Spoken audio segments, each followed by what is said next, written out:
This is The KJ Show. The KJ Show with host Dr. Katherine Johnson is a mix of breaking news and practical advice on the many ways in which the energy industry can affect you and your family. Katherine will combine energy updates and conversations with leaders in the energy efficiency community. So please welcome your host, Dr. KJ.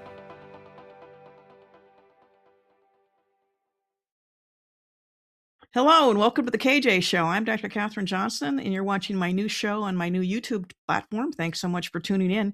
Today I am talking about something that is becoming more and more important, especially as the debate over the affordability crisis happens. And that's cracking the energy code.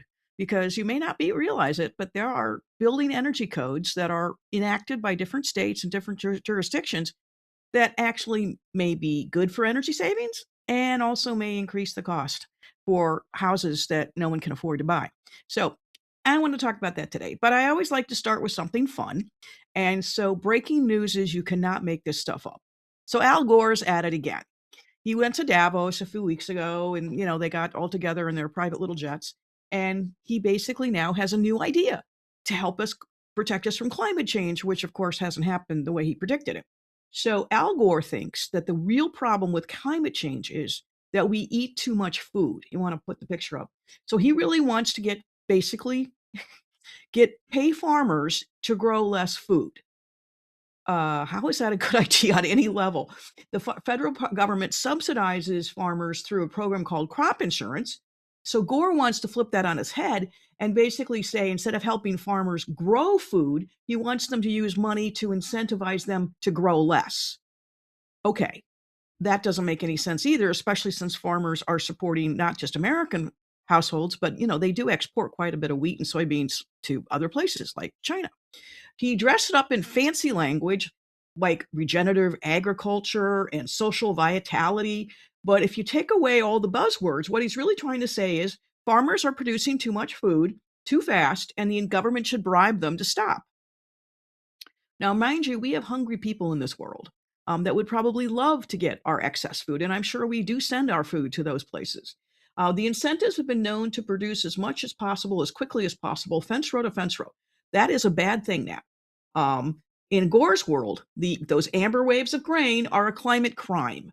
Abundant harvests are an environmental problem, and the American farmer who feeds a nation and half the globe is the bad guy. This is another insanity of Al Gore. And the interesting thing is, now this isn't the first time this notion's come up. In fact, in 2022, and I talked about it on my old show, the Dutch government actually tried to do that.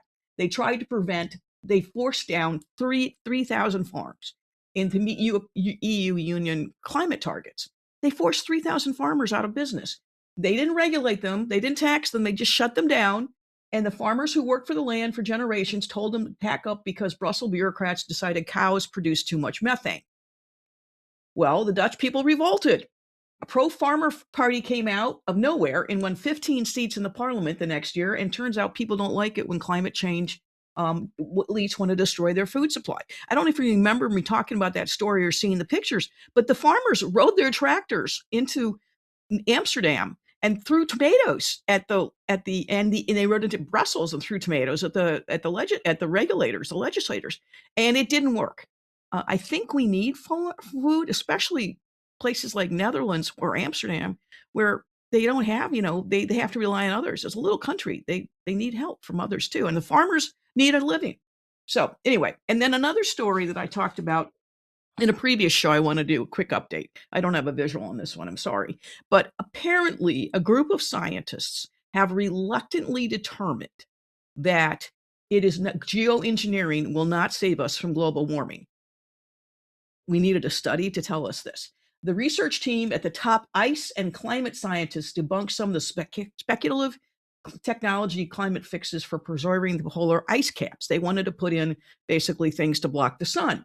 So a team of the world's best ice researchers studied a handful of publicized engineering concepts from protecting the Earth's polar thing. Oh, okay, yeah, do the next one. Thank you. And they found that none of them will work. None of them are going to work.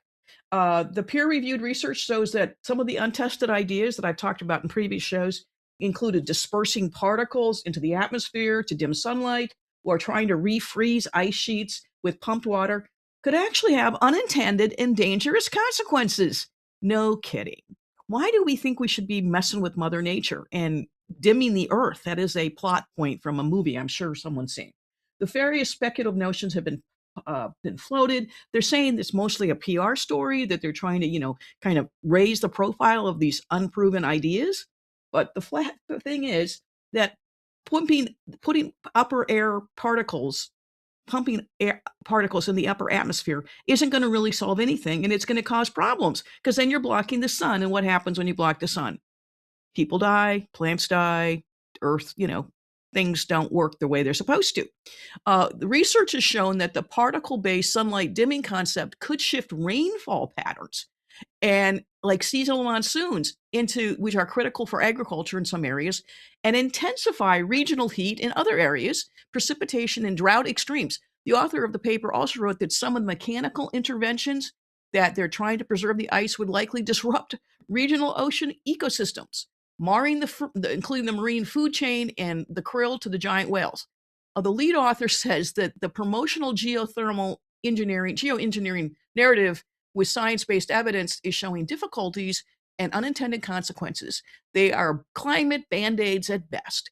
The only way to address it is to solve, reducing greenhouse gas emissions, which we now know accounts for about 4% of the emissions that we worry about. It's not that we wanted to do this study. I love this. This guy's getting paid to do it, but we had a very small minority that is really pushing for this, and we had to basically say it's a dumb idea. More than 20 countries first joined together when they did it in the 2022 COP UN, but they basically said that there is no current geoengineering idea that passes objective and comprehensive tests. In other words, it's not feasible. It's not going to work. And we finally have scientists, ice and climate scientists, who reluctantly agree that this is a bad idea. It took them that long to figure out that changing rain, pushing things in the atmosphere would alter our ecosystem and lead to devastating consequences. It amazes me how unfocused or out of touch these people really are. So let's grow more food and let's not block the sun. That's my takeaways from this segment. I'm Dr. Katherine Johnson, your host. You've been watching The KJ Show with me on my new YouTube channel, and I'll be right back. What if there were a super tiny device that could diagnose the brain and is smaller than a single human hair? What if you could see inside the brain to help an epilepsy patient during surgery or to help the fight against Parkinson's disease? Dr. Patricia Broderick is proud to announce the Broderick Probe, a biomedical and electronic breakthrough. Imagine a probe to help with the understanding and potential cure of brain-related diseases. To learn more, listen live to the Easy Sense radio show with host Dr. Broderick. And to help support the Broderick Foundation, please go to EasySense.com and learn how, with your help, we can fight these horrific brain disorders. That's EasySense.com to learn more and help support the Broderick Foundation.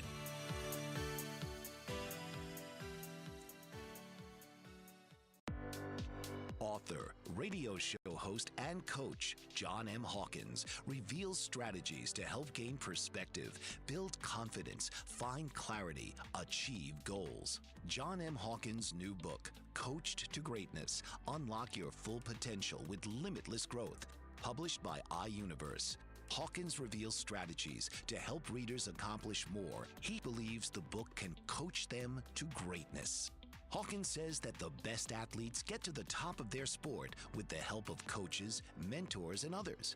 He shares guidance that helps readers reflect on what motivates them, rediscover and assess their core values, philosophies, and competencies, find settings that allow them to be the most productive, and track their progress towards accomplishing goals.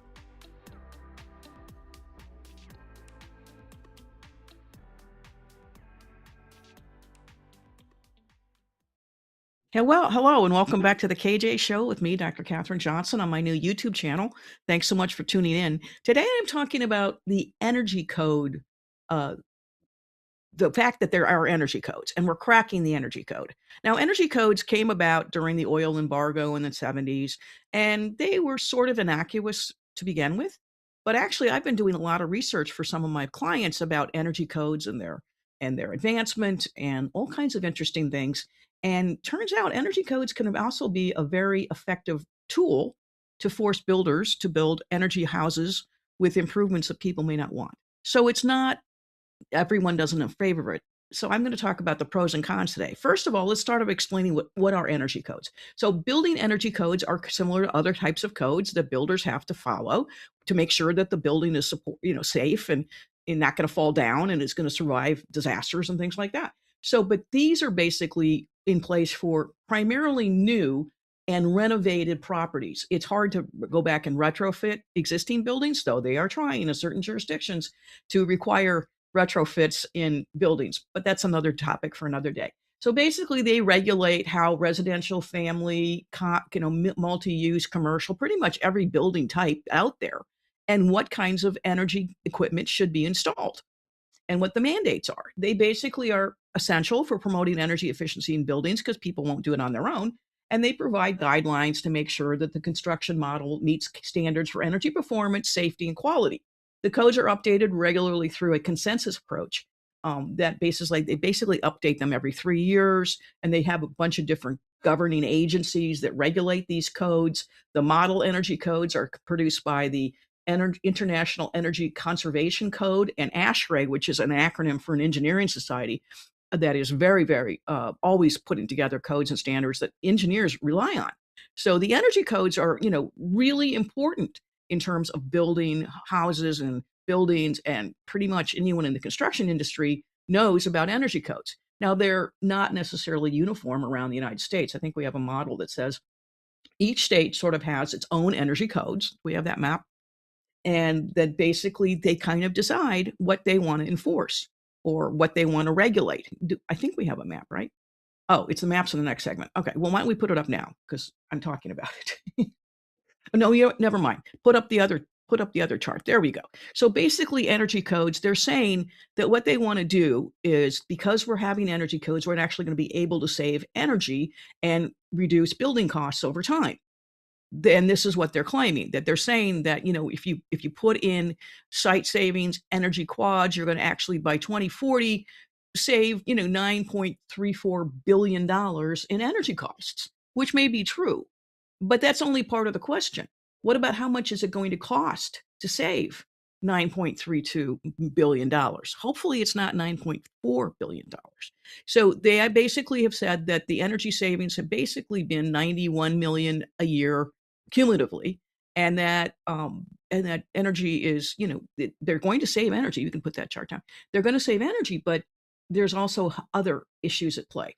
So the other thing is that there's also this building energy and consumer cost savings. This is what my energy efficiency community says, that they support the construction of energy efficient homes and buildings, which I'm totally in favor of. They said they help with consumer cost savings, and that DOE does analysis of each new model energy code to make sure that the costs really do, the benefits really do outweigh the costs. So at least there's some oversight in these codes. Yes, why don't we put that in? This was actually what DOE does, and this is based on those figures I showed you, where it's estimated improvements. So energy codes have a good and worthwhile purpose. I'm not saying we shouldn't have them.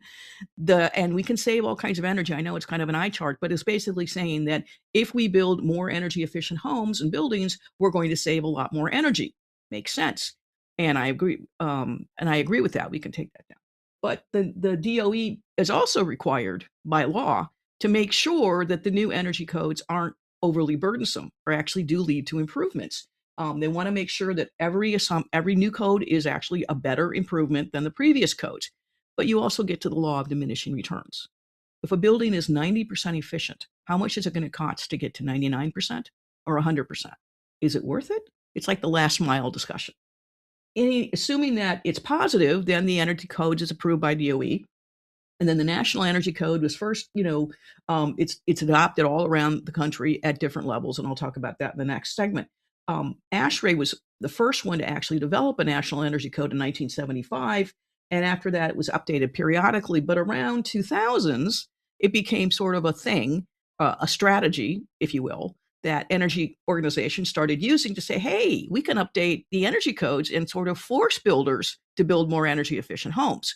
That was great when you had a lot of energy inefficient construction homes being put up, tract housing with not a lot of care or concern. But that isn't so the issue now as much. Energy Star had a very effective building programs too, new home building programs. I actually used to know the director of that, and he was an architect, and he was really, really good at helping to get builders to put in energy efficient equipment, which means it's a better built house. That was great when the housing stock was bad.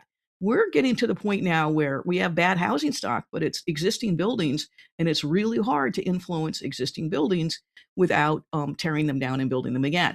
So to me, it's an interesting paradox. I really think energy codes are important, but I also am concerned about them becoming overly burdensome for builders and ultimately the owners.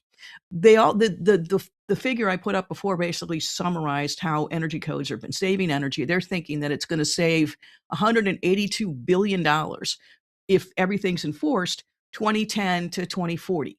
That's the other thing about it. But the thing I guess that bothers me the most is most people don't know that such a thing as energy codes exist. And they don't realize that if they go and build their dream home in a certain state like Colorado or California or Oregon or Washington, it's going to be more expensive. So I'm wondering, my concern is how good is good enough? And why are we making these people, with an affordability issue, have to pay more for things they may not need or want or even require? So this is my own little, rant a little bit. But I do think energy codes are important. I certainly have done a lot of studies with them in different states, and it is black and white compared to what the energy code enforcement is. Each state, each building energy code officials, and frankly, code officials are so busy making sure that the buildings are safe and aren't going to fall down that they actually they don't really have time in a lot of jurisdictions to worry about energy codes. And then the energy codes change every 3 years, and when they get used to the new energy code, a new one comes out. So from a building code official perspective, it adds to their workload. And it also is another area of complexity. Most of them don't have the same technical training with energy efficiency that they do, say, in construction. And so, of course, they have to make sure that the buildings are safe. What they don't necessarily understand or want to learn or have the time to learn is what are the benefits of the energy efficiency part of it. So it's just one more interesting part of the energy efficiency role that buildings play in our society. And frankly, it's a really interesting area of work that I do. I'm Dr. Kathryn Johnson, your host. You're watching The KJ Show with me on my new YouTube channel, and I'll be right back. Did you know that your beliefs create your entire reality, but it's the subconscious beliefs that do most of the creating? Belief shifter and life coach Shiraz can help you identify those limiting beliefs and eliminate them, often in a single session. Like, it was almost instant. Like, I had relief right away. Creating better health, relationships, careers, and finances. Let Shiraz help you step out of safety and into awareness. Definitely something's happening. It's like a flow inside. It feels good. Whether in person or online, Shiraz provides personal coaching, belief shifting. Visit Shiraz at energeticmagic.com or call 416-529-7429. Energetic Magic. Find your greater happiness. Be well. Be aware. Be magical.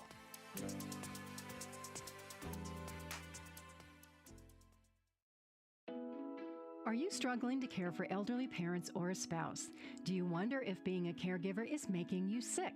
Are you worried about taking time off work to care for elderly parents and balance work, life, and caregiving? Has caregiving become exhausting and emotionally draining?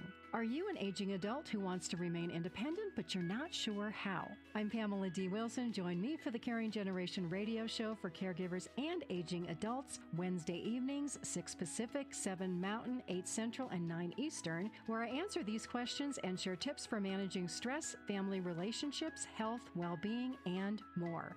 Podcasts and transcripts of The Caring Generation are on my website, PamelaDWilson.com, plus my caregiving library, online caregiver support programs, and programs for corporations interested in supporting working caregivers. Help, hope, and support for caregivers is here on The Caring Generation and PamelaDWilson.com. Hello, and welcome back to the KJ Show with me, Dr. Kathryn Johnson, on my new YouTube channel. Thanks so much for tuning in. Today, I'm talking about cracking the energy code.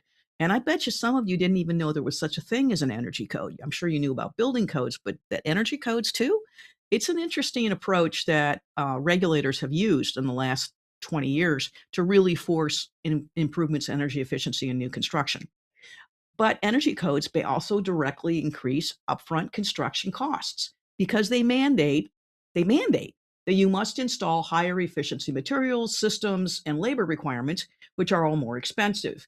Those investments typically pay for themselves. That's the whole point. It's supposed to be a long-term cost benefit that the upfront costs will be realized, be lowered because over the long term, you're going to have a lower overall maintenance cost. You're going to have what they call lifetime cost. If you look at the lifetime cost analysis, then actually, if you look at the life of the building, yes, the energy efficiency equipment may be more expensive up front, but if it's reduced cost and operations and maintenance doesn't use as much energy, then the long term, the energy savings should cover more than cover the costs.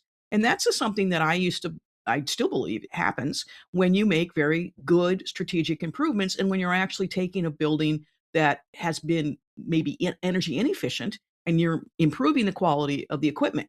The problem I get into is when the government starts forcing you on what to do. That's where my problem is. But the Department of Energy says that the new codes are supposed to save $182 billion by cumulatively by 2040. That was what the table said. And that's savings of 30% compared to 20 years ago. So I agree that there was a lot of not necessarily good housing being put up, and there was an opportunity to improve that, and we've done that. But it's not the same situation that it was 20 years ago. Manual, and the other thing that energy codes do, and this is what the National Home Builders Association takes issue with, which I'll talk about in the next soon, is that these material and label costs are also increasing. And they actually mandate the requirements. The builders don't have any opportunity to say, well, maybe the homeowner that a building doesn't want a high efficiency gas furnace or a high efficiency furnace. And they say, tough, it's got to be in there. So energy codes in 2026 have also gotten even more stringent, where they're actually changing the estimates of quantities for insulation, windows, doors. So it's not enough to have a certain level of insulation. You have to go to the highest level of insulation. Well, there's a law of diminishing returns there. If you go from zero insulation in your ceiling to R20 or R30, you're going to have savings. If you go from R30 to R40, the savings aren't quite as dramatic and may not be actually worth it. So this is where I wonder where the engineers are and the economists who are putting together these energy codes. Do they really take into all these other costs? Because they're not building the houses. They don't deal with the costs and the challenges that builders do. They basically, you increase the insulation thickness and R values. If you increase the HVAC energy efficiency ratings, energy efficiency lighting, windows are very expensive. You have to have specialized labor, which is already a shortage, by the way. There's not enough electricians. We don't have enough HVAC installers. We don't have enough people to do this equipment. And now we're actually requiring even more complicated equipment. So the labor pool is even smaller, and contractors, frankly, can pretty much charge what they like in certain markets. And there's longer lead times because we've had supply chain issues ever since COVID. So there's also the fact that there's state and local amendments to create different cost differences for identical buildings across jurisdictions. When I look at the map, California Title 24, surprisingly, California, Oregon, Washington, and Minnesota actually have the most stringent energy codes in the country. But California says that, that under California mandates or Colorado mandates or Washington, D.C.'s net zero requirements, they all add additional costs. So if you're building a regular high-rise office building in one of those states, it's going to be much more expensive than if you build it, say, in Kansas City or in Dallas, Texas, or some other place, or in Arkansas, where they don't have the same stringent requirements. Effective implementation means they have to have it enforced. But they think they can save, $94 billion in savings. But again, how much is it going to cost? The energy efficiency upgrades typically add 5 to 15% to the initial construction costs for a residential building and 3 to 10% for commercial projects. And this is something I've talked with when I do interviews for various projects, I've talked to lots of people about energy codes and the effects of energy efficiency. And sometimes they say it makes a difference, but in certain jurisdictions, say Seattle, where they already have really stringent codes, going that extra 3% is sort of not makes sense from an economic point of view. The exact percentage varies by jurisdiction. We have another map, don't we? And he basically says that, some states are more strict than others, and that basically some states are more strict than others, and that enforcement is also different across the different states. For example, in Idaho and Utah, Idaho, Wyoming, they don't have energy codes in parts of their state. In fact, they have very few energy codes at all. And the builders it is literally the Wild West out there. But that's because the jurisdictions don't want it. That's what the voters have said. California is sort of thinking about maybe not enforcing these new requirements because they're trying to build back LA. That's a whole nother issue. But another problem is that high efficiency equipment does carry a substantial first cost premium compared to standard equipment. It can heat pumps, which are sometimes really good and sometimes are not appropriate, cost 20 to 40% more than traditional HVAC systems. Geothermal heat pumps, which I adore, cost even more than that. But if you have the right environment, you have the right place, it makes sense for heat pumps like in the South. And they're trying to prove that it makes sense in cold climates too. I'm still a little skeptical on that. The triple glazed windows, which is what they're requiring, and there's a whole new windows initiative that I've been following, they actually are 15 to 25% more expensive than the double-sided, double-glazed windows. And if you put in a windows are expensive to begin with. So now we're adding another 15 to 25% cost premium. The table of the restrictions, please. Energy codes also mandate that these specifications as non-negotiable, meaning there's not optional upgrades. The builders cannot avoid these costs by choosing specialized alternatives, and special tasks like air sealing and blower door testing and energy modeling also can increase expenses by 3 to 7%. And here are the states where they have mandatory code enforcement, yes or no. Alaska does not. A lot of these states do not. In fact, these are the states that really don't have mandatory enforcement. Now, Denver, Colorado is actually parts of Colorado are very, very strict and stringent. And actually, Colorado is becoming even more, having even stronger standards than even in California.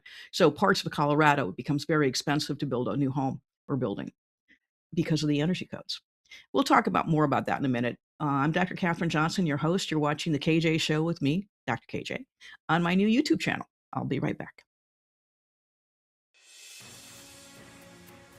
Mike Zorek, a 3-time California state champion in Greco-Roman wrestling at 114 pounds. Mike, blind since birth, was born in Hartford, Connecticut. He was a 6-time national placer, including 2 seconds, 2 thirds, and 2 fourths. He also won the Veterans Folk-Style Wrestling twice at 152 pounds. In all these tournaments, he was the only blind competitor.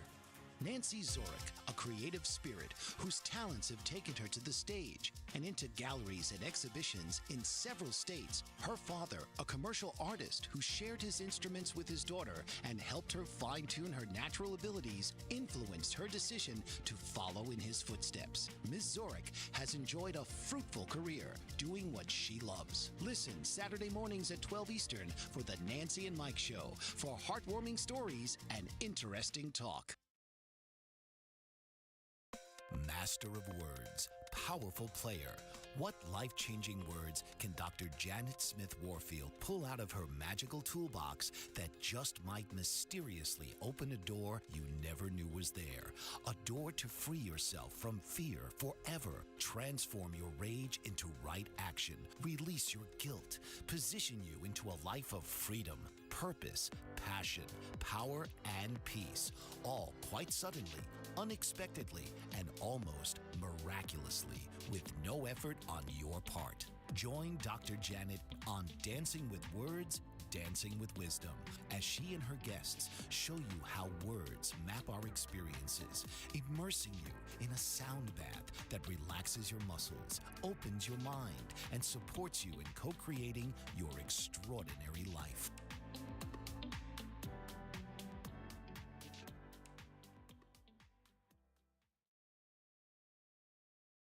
Hello and welcome back to the KJ Show with me, Dr. Katherine Johnson, on my new YouTube channel. Thanks for tuning in.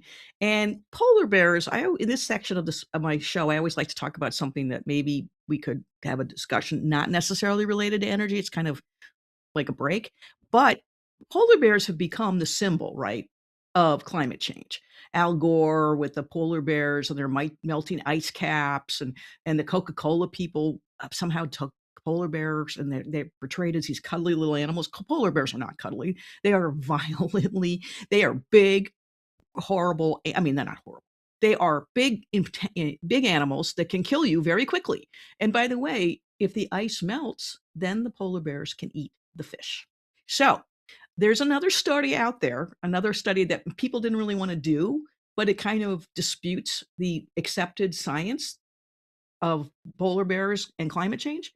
It said basically they think that as polar bears are across the Arctic, their ice habitat is changing, they might be actually something better coming. So on a collection of rocky islands perched at the edge of the Arctic Ocean, polar bears are fatter than they were 2 decades ago, showing no signs of distress hitting polar bear populations in Canada. This is not what they were expected. We thought that maybe with the ice shrinking that the polar bears would starve. Apparently not. Polar bears are pretty opportunistic animals. And guess what? They're changing their diets to adapt to changing environments, something that animals have been doing since the dawn of time. It's a paradox that even puzzles researchers. Maybe they don't think that polar bears are that smart, but polar bears are very, very clever cunning hunters. The bears of this little island off the coast of Norway should be suffering the most in the surrounding Barents Sea, as temperatures have climbed faster there and the sea ice has disappeared more quickly than the rest of the Arctic, making it a literal hotspot for climate change. But that's not happening. The Norwegian bear's success illustrates both the adaptability and the geography, at least for the moment, that's shaping up very different fates for a species that's also often held up as a victim of global warming.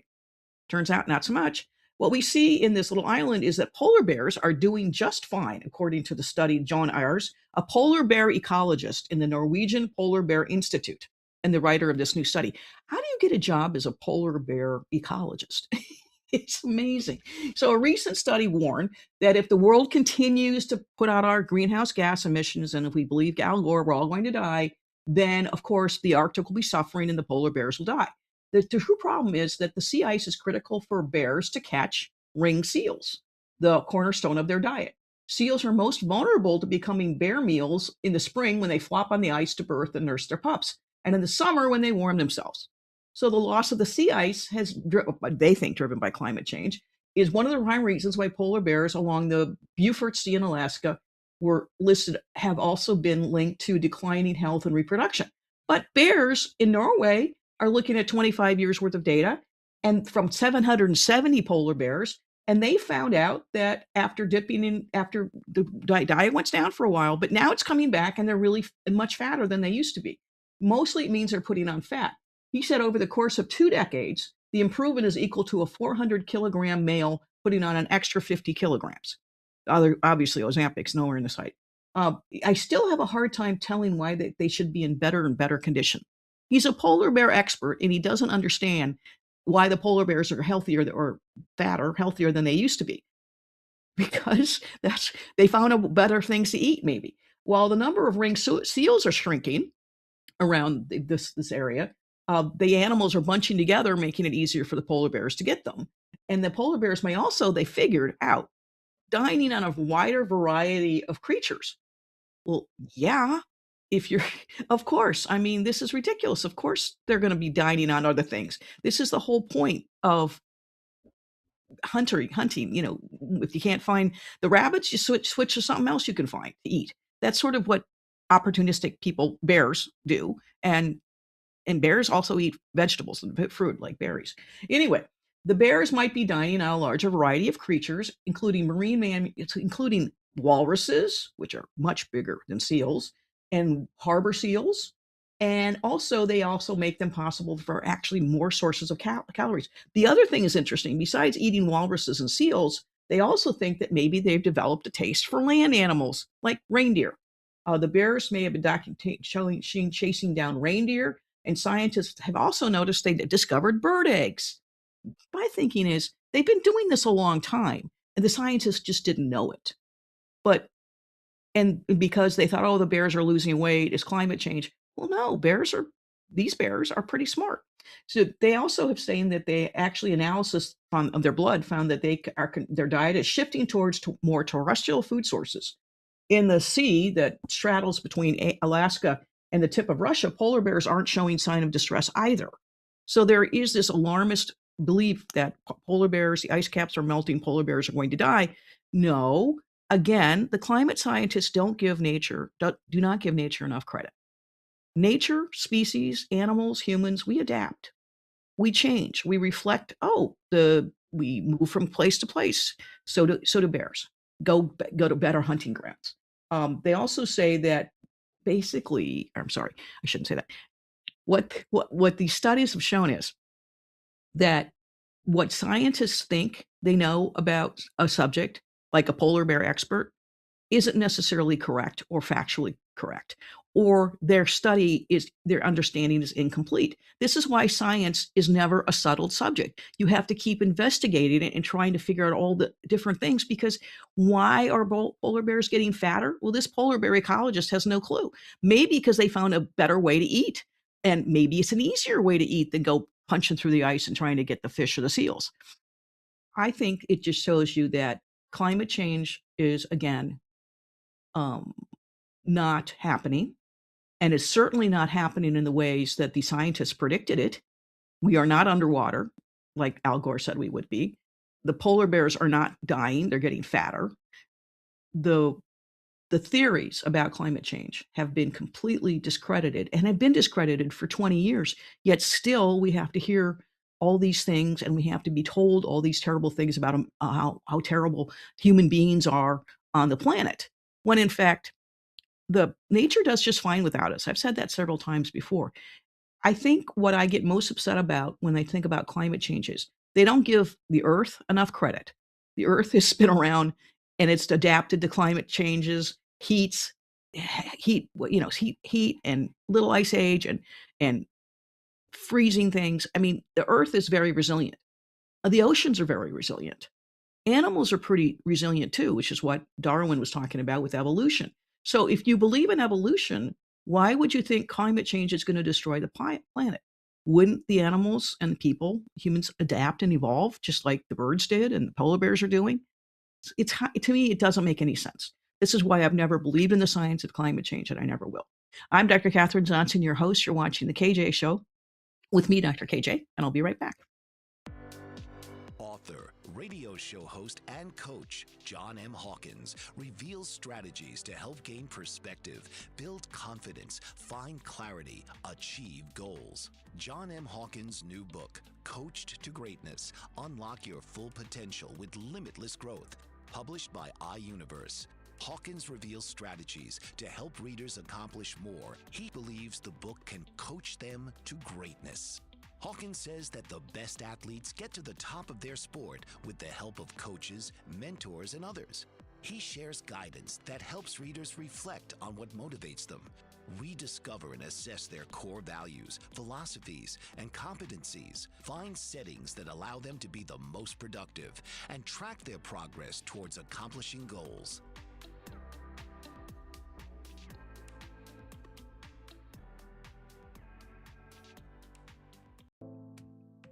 Did you know that your beliefs create your entire reality? But it's the subconscious beliefs that do most of the creating. Belief shifter and life coach Shiraz can help you identify those limiting beliefs and eliminate them, often in a single session. Like, it was almost instant. Like, I had relief right away. Creating better health, relationships, careers, and finances. Let Shiraz help you step out of safety and into awareness. Definitely something's happening.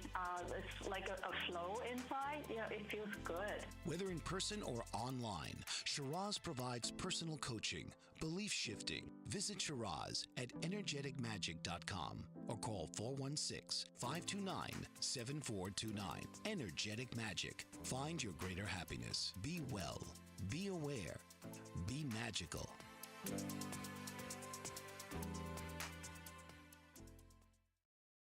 And welcome back to the KJ Show with me, Dr. Katherine Johnson, and my new YouTube channel. Thanks so much for tuning in. And I've been talking about cracking the energy code, which is something that most people don't know we have.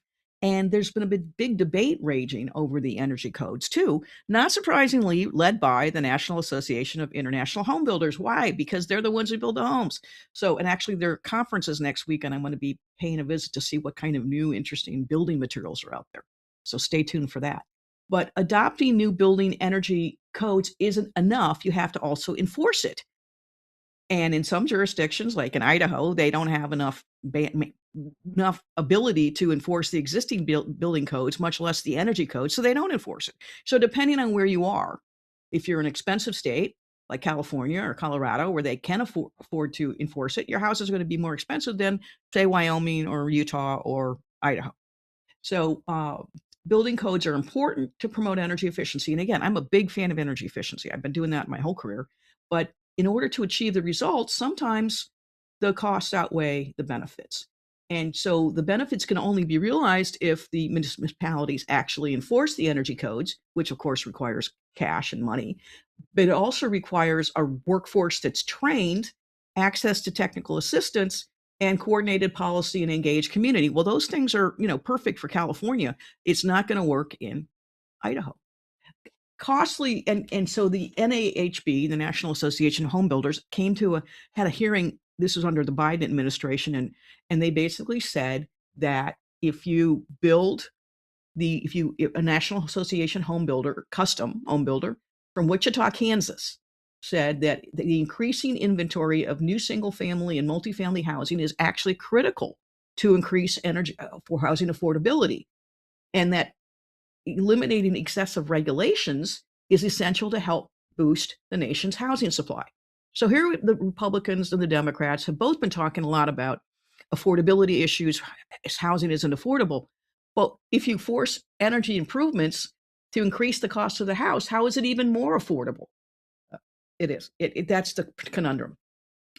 And their excessive regulations is a key component of what NAHB says is their 10-point plan to tackle the housing affordability crisis. In some, they're basically saying that these extra codes, extra requirements just rise up the costs and really don't benefit customers and homeowners. They also think that they're not particularly reasonable, and they're not particularly cost effective, and there's fixed material supply chain issues, and there's a lot of inefficient zoning rules. So regulatory costs, which include complying with the building codes, which means having all the talented workforce and the building code inspectors and everybody knowing what they're doing and being able to install this equipment, makes up 25% of the cost of a single family home. 25%.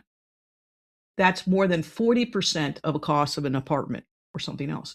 Increased regulations, especially building energy codes, under the decision by the previous administration, HUD and the Department of Agriculture, requires them to issue mortgages for new single-family homes only if they're built up to the national code. So you can't even get a mortgage for a new house unless it meets these 2021 energy guidelines. And they have to be built to these codes, and they're making it much harder for home builders and multifamily developers to build housing that's attainable and affordable for American families. So let me think. The Democrats are complaining about the fact that housing isn't affordable, but it's their policies that have made housing more unaffordable. Does anyone see the paradox here? According to the Home Innovation Research Labs, basically they say they can add these energy costs, can translate into $22,000 more for a new home. And in practice, home builders say it actually costs up to $31,000, and it can take as long as 90 years to recover the cost of a payback. That is not cost effective. Paybacks are usually less than 10 in housing improvements.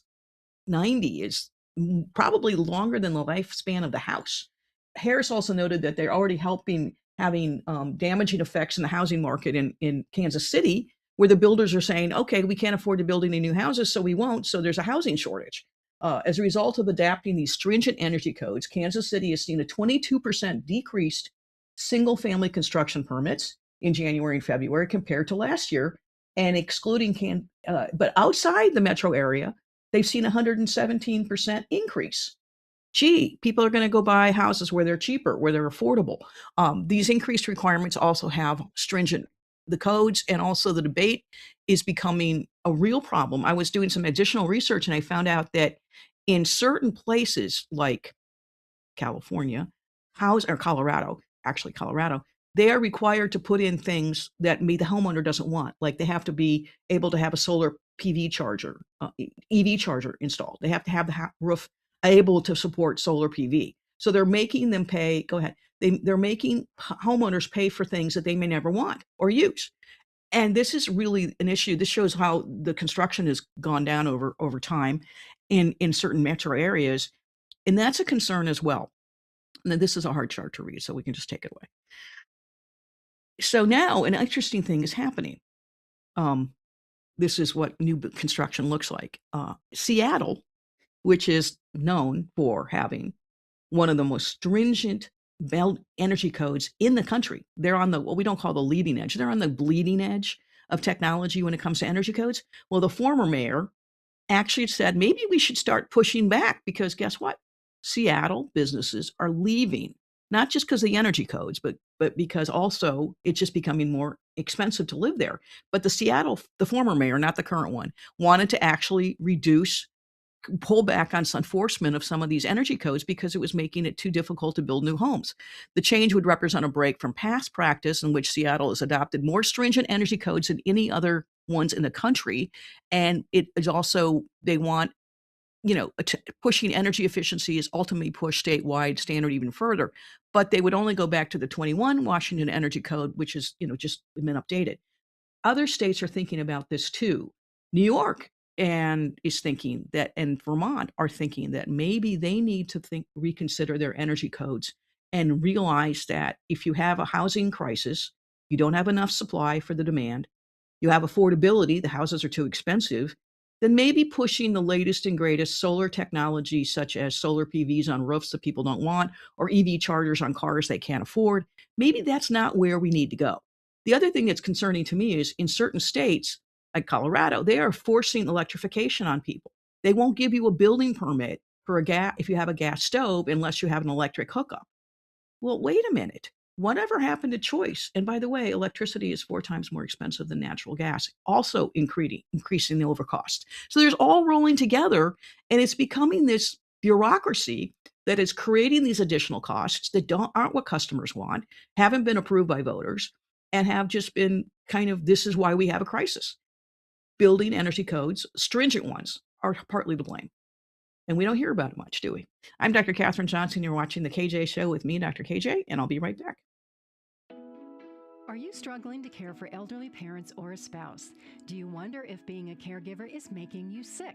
Are you worried about taking time off work to care for elderly parents and balance work, life, and caregiving? Has caregiving become exhausting and emotionally draining? Are you an aging adult who wants to remain independent, but you're not sure how? I'm Pamela D. Wilson. Join me for the Caring Generation radio show for caregivers and aging adults, Wednesday evenings, 6 Pacific, 7 Mountain, 8 Central, and 9 Eastern, where I answer these questions and share tips for managing stress, family relationships, health, well-being, and more. Podcasts and transcripts of The Caring Generation are on my website, PamelaDWilson.com, plus my caregiving library, online caregiver support programs, and programs for corporations interested in supporting working caregivers. Help, hope, and support for caregivers is here on The Caring Generation and PamelaDWilson.com. What if there were a super tiny device that could diagnose the brain and is smaller than a single human hair? What if you could see inside the brain to help an epilepsy patient during surgery or to help the fight against Parkinson's disease? Dr. Patricia Broderick is proud to announce the Broderick Probe, a biomedical and electronic breakthrough. Imagine a probe to help with the understanding and potential cure of brain-related diseases. To learn more, listen live to the Easy Sense radio show with host Dr. Broderick. And to help support the Broderick Foundation, please go to EasySense.com and learn how, with your help, we can fight these horrific brain disorders. That's EasySense.com to learn more and help support the Broderick Foundation.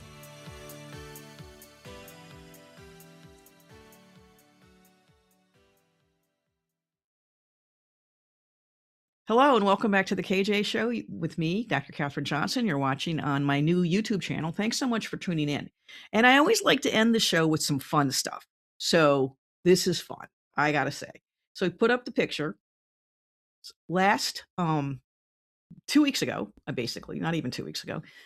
My oldest son took a job and took our car, and we have Subarus. We've been a Subaru family for probably since I think my father bought a Subaru in 1999. And at one point, we had 4 Subarus, all of which were white. And we'd I would buy a new Subaru for the company and I would drive it for the company car. And then when the depreciation's gone and the car has like 10, 90,000 miles on it, I would give it to my husband, who would give his car to our son or our daughter. So we had at one point 4 Subarus. Now we're back to having 3 Subarus.